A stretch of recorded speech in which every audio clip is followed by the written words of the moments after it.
c'était un peu bizarre d'avoir à être aussi pénible.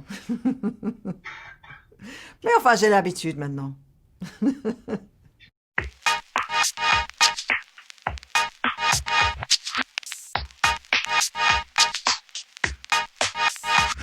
À la première lecture, j'étais surtout frappée par le fait que je n'avais jamais vu un film sur les familles des militaires. Il y a souvent des histoires de guerre où on raconte le soldat lui-même, mais rarement la famille qui est laissée derrière. Et ça, j'avais envie de raconter ça. Et puis le challenge de faire un film sur un sujet dont je connais rien, ce qui est le chant, était un autre. Et puis j'ai découvert, après avoir lu le scénario, qu'en fait c'était inspiré des faits réels et que maintenant il y a quelque chose comme 75 groupes chorales au Royaume-Uni, des groupes des époux des militaires. Ah oui, c'est super agréable, oui. C'est un peu comme, ce film est un peu comme un rom-com mais sans les hommes. On se sent bien en sortant de ce film. On est heureux, on sourit, mais on a quand même pleuré un petit peu. Et ça fait du bien. Il est impossible de ne pas avoir la gorge serrée, avoir une petite larme. Enfin, c'est très amical, c'est très joyeux, c'est très décontracté. C'est c'est 1h20 de bonheur. Voilà. Au début du tournage, je me disais, oui, oui, oui, je tiens une note, ça va, je sais vaguement lire la musique, tout va aller bien.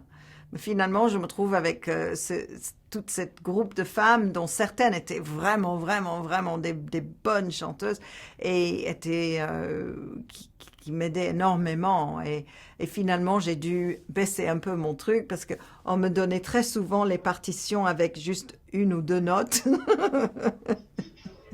Je chantais en dessous. Et parfois, je fais semblant même.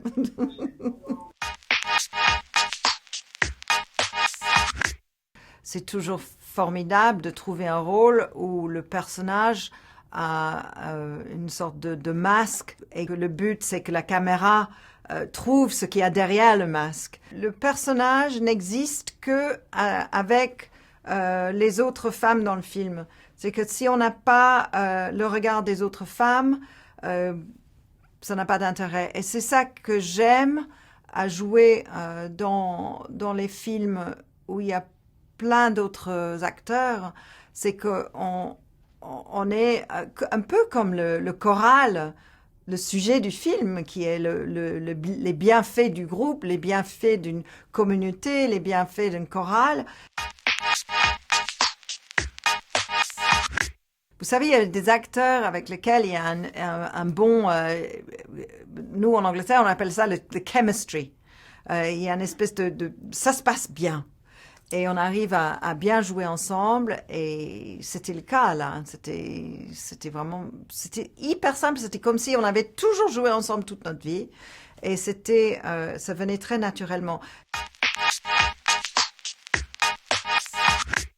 Ça, il y avait toutes mes chansons, c'est la musique de mon époque. Enfin, c'était Cyndi Lauper, j'ai un trou, je me souviens plus des autres, mais il y a des chansons absolument extraordinaires.